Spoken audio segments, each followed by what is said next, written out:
Hey, I'd like to welcome you to another episode of Mission Matters. My name is Adam Torres, and if you'd like to apply to be a guest on the show, just head on over to missionmatters.com and click on Be Our Guest to apply. All right, so today I have Ken Eslick on the line, and he's a founder and president of the Leaders Lab. Ken, welcome to the show. Adam, thanks so much for having me. Glad to be here. All right. So what a topic that you proposed today. So winning the war on talent. I mean, lots of business owners, entrepreneurs, executives, experts that watch this, and talent, keeping good talent, finding good talent. I mean, it can be challenging, but excited to get your tips today and to get your insight. And then from the candidates side of view, like if you are good talent or great talent out there and you're looking for maybe what your next opportunity or career transition is, I'd like to get some tips for them as well from you. But just to get us kicked off, we'll start with our Mission Matters Minute. So Ken, we at Mission Matters, we amplify stories for entrepreneurs, executives, and experts. That's our mission. Ken, what mission matters to you? I think our mission, my mission in particular with the Leaders Lab, is to help great leaders find great companies and help great companies find great leaders. So, which sounds simple, but when you think about it, I think a lot of us throughout our careers, myself included, have been in positions where we know we have more to offer. Yeah. If someone could see our gifts and put us in the right spot. And when I was in corporate America, I had an opportunity to do that with a lot of people. And I had some people that mentored me and did a great job as well. So I think when I left that environment, it just became really almost like a calling. Like if I could do one thing, what would it be? And it's really finding the talent that people have. Everybody's got their own gifts and traits that if they're brought out and they're nurtured, they can really make an impact on a company, and they can, you can really change their lives with it. So love it. I mean, I love bringing mission-based executives and entrepreneurs online, have them share, what gets them fired up? Like, why do they do what they do? And speaking of just background in yourself, I mean, you're a pretty dynamic guy. So I understand that you're working, and right now I believe it's going on as we speak. And you're working with with Tony Robbins at his seminar. I know I've seen the Netflix. I think it's called I'm Not Your Guru, something like that. Like, I know you're in the middle of the event and everything else. I mean, tell us what's going on. Yeah, shout out to Team 25 at Date with Destiny, because they're in there getting it done right now. Yeah, I started on that journey. I listened to Tony's tapes maybe 30 years ago.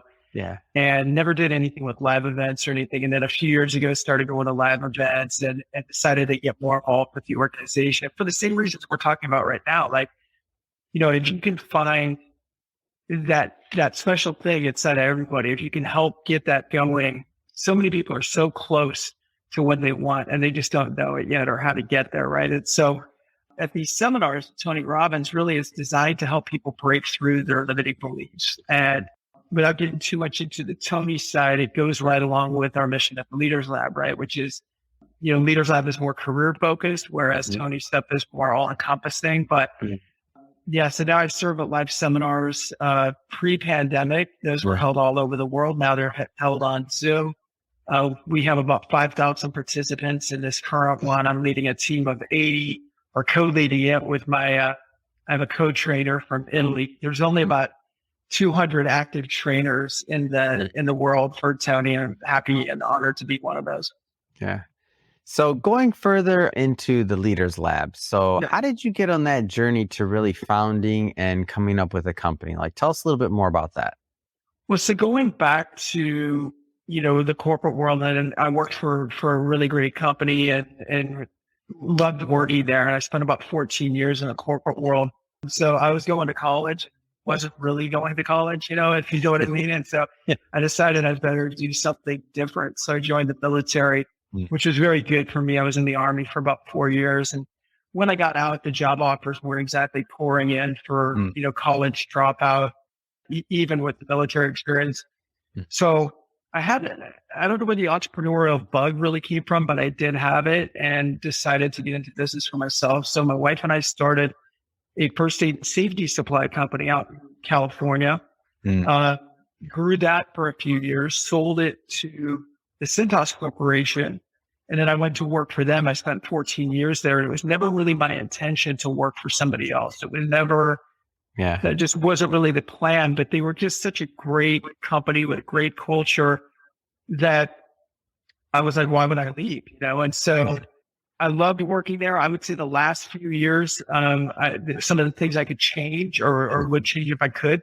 I was traveling nonstop. I was in charge of national teams and pretty large teams. And so when I decided it was time to go, it was like, well, what do I love about being in the corporate world? That was going back to that first thing we talked about, Mission Matters, which is favorite part of my job was finding talent and see something in them that maybe they couldn't even see in themselves, and then helping them apply that in the workplace. We're creating an environment where they could shine.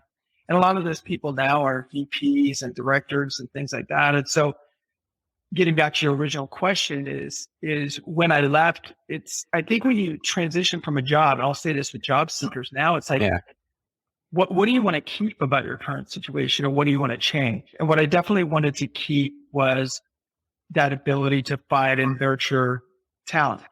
And so I knew, I had already known in the back of my mind that, like, if I leave corporate America, this is what I'm doing. And literally the next day after I left, then Summit Careers, which was the predecessor to the Leaders Lab, it's the same company, was started the next day. The next morning, I was designing logos and launching the company and started to source candidates. Wow, that's amazing. So move fast on that one. And, we'll go further in the Leaders Lab, but, there's some people out there that have that entrepreneurial spirit. They got that drive. They have that thing they want to do that might be inside of them. And they're like, they haven't quite, made that leap like you did at one point. Mm-hmm. What kind of advice would you give to those that are out there, maybe watching this, that are considering starting, their own thing? Well, it's interesting because I think a lot of people, I'm a big fan, obviously, of starting businesses, and I'm a big fan of people. But at the same time, most people are not cut out for it. And a lot of people don't know until they get in there and either fail or succeed. And there's an old Tony Robbins saying, since we brought up Tony, it says your quality of life is directly related to the amount of uncertainty you can live with.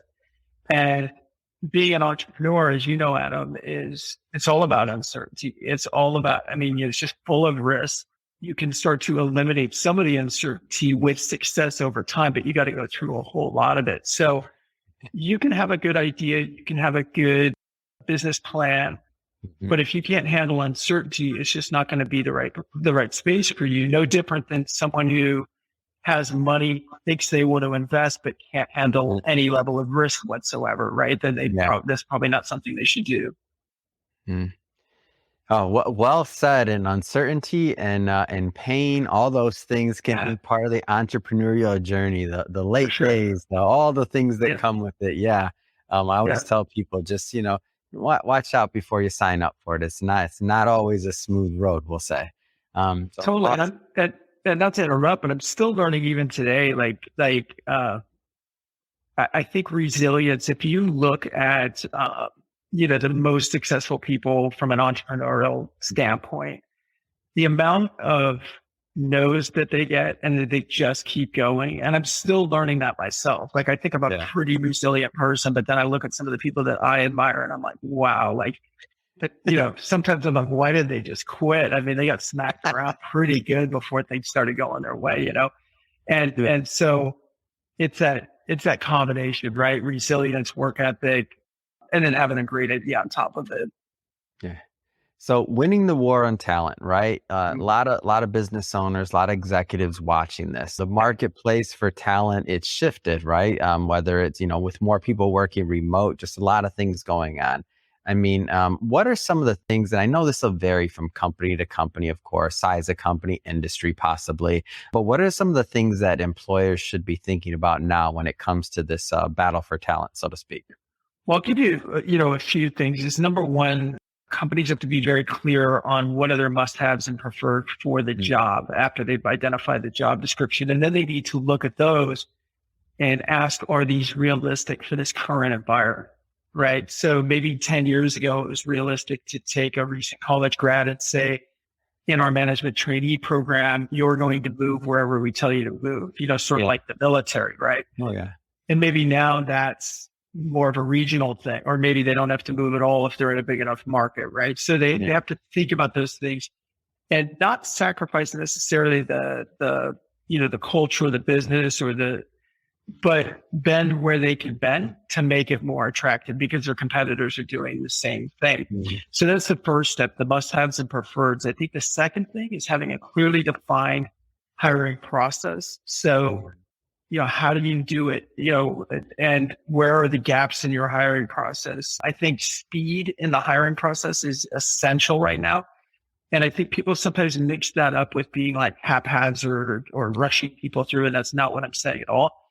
Like what I'm saying is that if you have an 8-step interview process, whatever that is, from, resume screening to final offer, what are the gaps of time in between each of those steps? And can those gaps be shortened up? Can 2 interviews sometimes be done in the same day?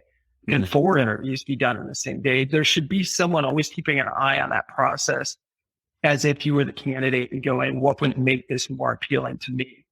Now, finally, and this is a big one, but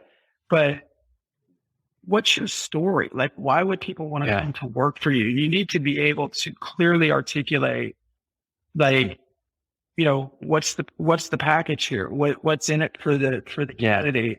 What's the growth story? What's the culture?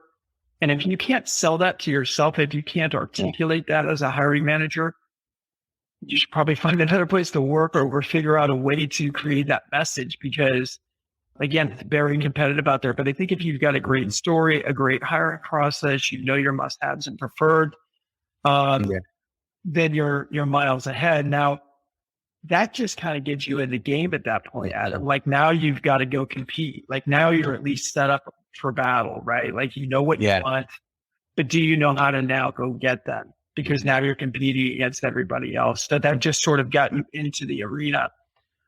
And that's where a great HR team, a great recruiting agency that's in your niche can really help out. Because one of the things that we recommend is you have to be as connected as possible, not only within your own industry, but with the candidates that might come from related industries and related companies, right?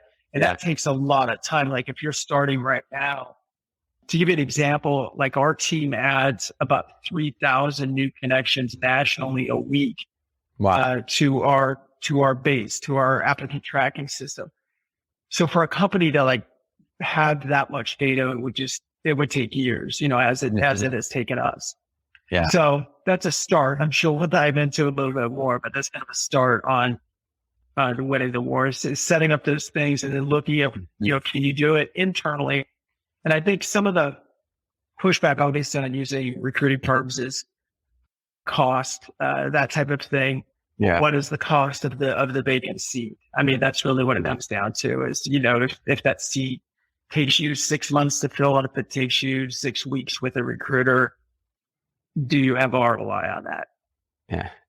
It's interesting. So one of the things that you mentioned is story. And I think when I people ask me this all the time, and I maybe have a bias towards it because what am I? I'm a storyteller, right? I'm a media guy. Mission matters. That's what we do. We tell stories all day. So for the person that has the XYZ plant out of, this state or that state, who's thinking to themselves like, what am I going to do? I don't have a story to tell. I don't have something. I always say that's ridiculous. Every company has a story. Every company has people that are passionate about what they're doing and about the mission of that company and about their clients, the people that I don't care what the product or services you're fulfilling. There has to be some type of passion or some type of commitment or dedication there to the client base, or you wouldn't have clients. Like clients will leave you.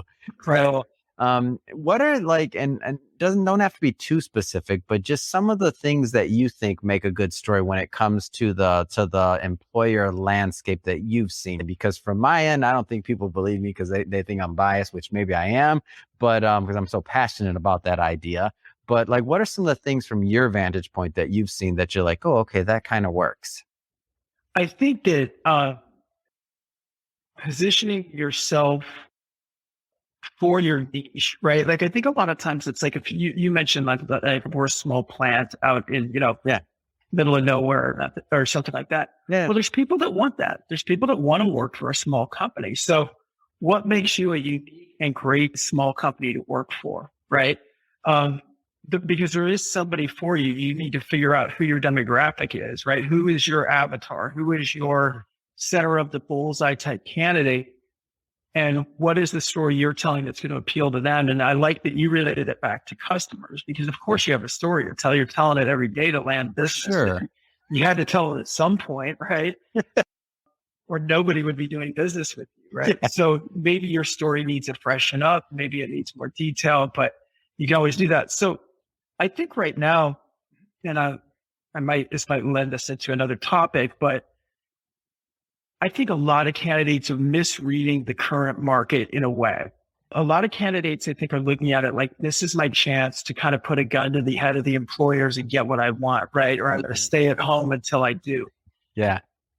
That's one way of looking at this opportunity. Another way is, this is such a great opportunity for me to get in with a company that I've always wanted to get in with, right? So instead of fighting for benefits, don't get me wrong, they're important. They're like part of the whole deal.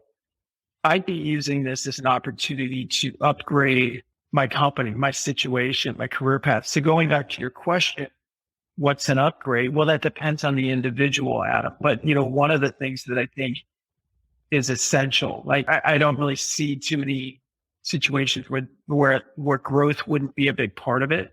Mm-hmm. Because without growth, companies will get into profit saving mode, which creates job instability and all of that. So I think one of the things I'd be looking for the most in that story is, what is their growth story? What has it been?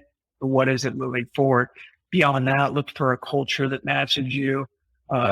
You look for the working conditions and benefits that match you for sure as part of that story.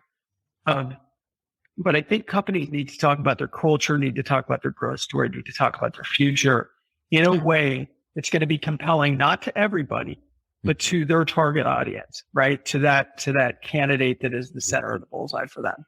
Yeah.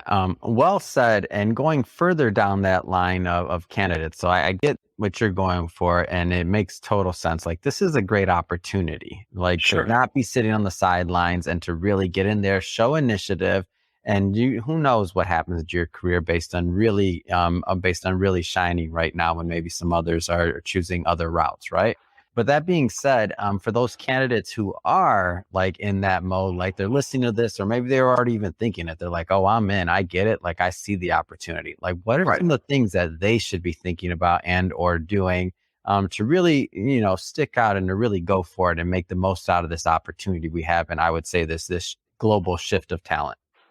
I think there's never been a better time to be a great candidate. I mean, that's a fact, right? I mean, not my lifetime, there hasn't been. So I think what they need to do is to do everything they've done to get themselves in the position that they're already in, right? And like, if they're a top candidate, and now on top of that, it's like, well, congrats, you've always been a top candidate. And now you happen to have walked into a business situation where people really, really need you, right? Yeah.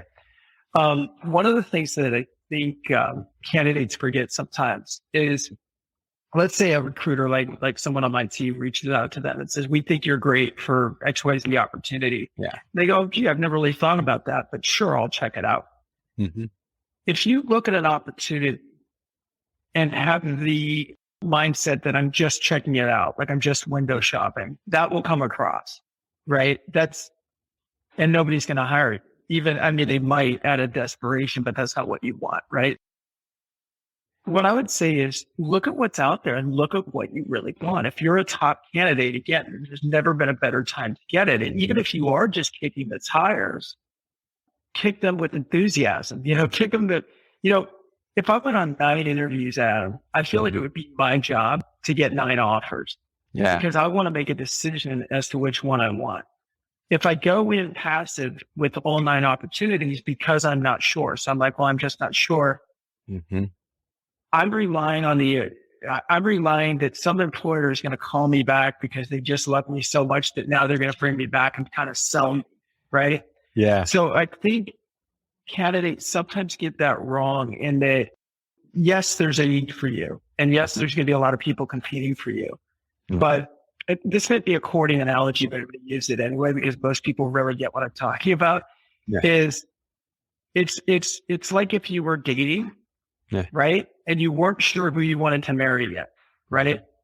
But if you approached everybody like, I'm just never going to be a commitment kind of guy, then nobody's ever going to be the right one, right? So, Yeah. I mean, I think there's got to be an intention there that, hey, if I'm very interested in your company, so I would still do homework on all 9 companies. I would still do, the research. I would still go after those positions as if they were all my number one. And then I get my pick when it comes back. So, Ken, I want to shift gears a bit here. Let's go further into the Leaders Lab. You mentioned founding it, a little bit about what you do, but maybe more directly, tell us more about the company. So the company is, I'm really proud of the Leaders Lab, particularly this year. We rebranded to the Leaders Lab this year. We used to be called Summit Careers. We did a lot of things. The reason we rebranded. I like the Leaders Lab, by the way. I like the logo, I like it also. I didn't know the previous brand, but I love the new one. So congrats. It's not easy for me to go through that process. No, and I think, what we wanted was a name that was more indicative of what we do. And if you can hear like everything that I'm talking about, it's all like leadership driven, combined with some of the other things that have happened. Like I've done some executive coaching in the past. I do the Tony Robbins stuff. And so it was like, just throw it all under one umbrella, instead of saying, here's all my side little activities or whatever, right? It's all just called the Leaders Lab. The way that we're structured right now, we have recruiters. We are primarily across the United States, and we're primarily in business to business leadership. So, and normally companies with a delivery component. So, and we're placing people, I would say, from mid-level management to executive type positions. We have a recruiting team, which the country is geographically divided for the recruiting team. And then we also have a sourcing team where those recruiters are paired up with sourcers. So there are people pretty much 24/7, or 7 days a week, excuse me. Yeah. Sourcing candidates. When I was mentioning that we add, 3,000 a week or so to our database, that's where they're coming from. And so we've created systems to look at our niches, look at, we might find a company in a specific role where we know this really fits in with our clients. And we're going to make every effort we can to not only engage with those people, connect with those people, but also create content and value. Because sometimes, the candidates that we get right now, it's 3 years that they've been following us with us giving them, leadership tips, things like that. And we never know when that relationship is going to come to fruition in terms of a deal, or if it's just a relationship, and we're okay either way.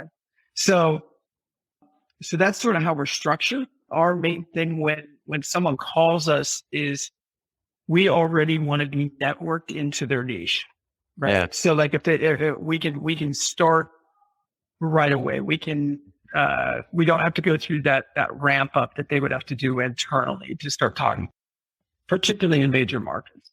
Yeah. And speaking of niche, do you mean from both sides, right? So from the candidate's perspective and from the industry, correct? Or the job type? Correct. Yeah. It doesn't mean that the candidates always have to come from the same industry. Yeah. But they have to share work ethic. They have to share skill set, right? And so sometimes they may come from a different industry, but they share those things. Like I can transfer them pretty easily. Yeah.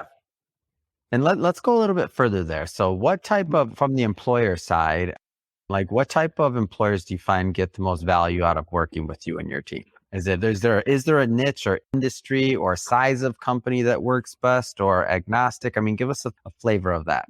We primarily work with larger companies, although we will work with smaller ones. The smaller ones, what the larger ones normally have is what we were talking about earlier, which is a vision, right?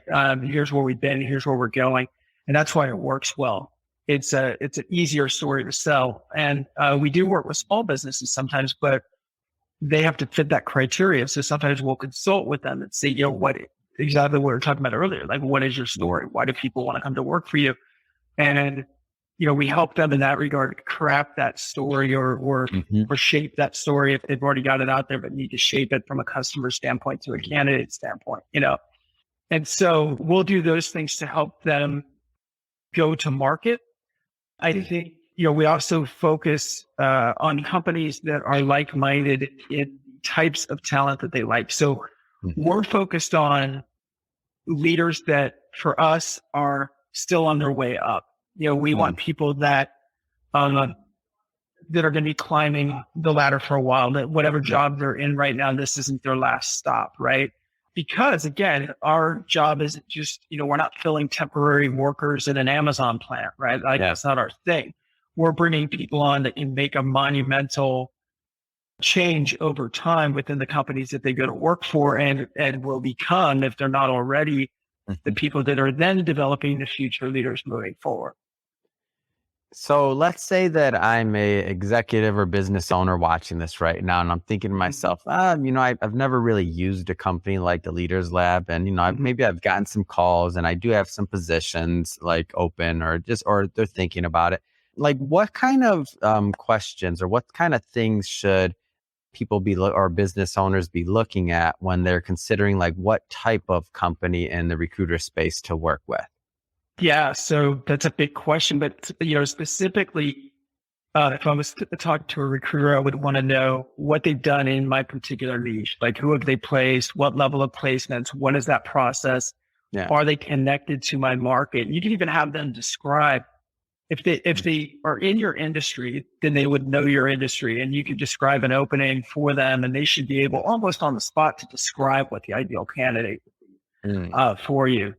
I would ask them how well connected they are into the market, because if they're starting from scratch, that's going to slow it down. I'd be very worried of, I would ask questions like because everybody's going to say, like, Adam, if I came to you and you're at media broadcasting, and if I was just a generic recruiter that was really hungry for business right now, and if you said, Ken, do you do anything in media? I'd be like, oh, sure. Yeah. We're great at that. And in reality, I know nothing about it. I've got to figure it all out. Doesn't mean I won't perform, right? But if you found somebody that did do it, they should be able to show you proof of performance, right? Who are the people that they placed in your industry? How often? What are the recommendations? All of those kinds of things. No, well said. And I get the idea there too. Like, some recruiters may specialize in one level of talent versus another, one industry versus another. Like, it sounds to me like you just kind of want to make sure that it's a good fit overall relationship wise too, because your teams are working with each other on important decisions. That is, thank you for bringing that up, because for us to partner with somebody, they have to view it that way. Like, it has to be a partnership. It cannot be transactional. We're not looking to do one-off stuff. It doesn't make any sense for us, because going back to our mission, it's a lot of work. Well, it's a lot of work, but ethically also, I want to be able to sleep at night. And but generally the candidates we're finding, they're not desolate. Like, these are really good candidates, right? They're already in good jobs, and we're finding better, higher growth, position for them depending on what their needs are. I want to know that we're putting them with somebody great. I want to know that we're putting them in a better place than where we found them. And I'm not going to get that if I'm contracting with people that just want to do one-offs when they're desperate, right? So we vet out, it sounds corny, but we literally do turn down way more jobs than we accept.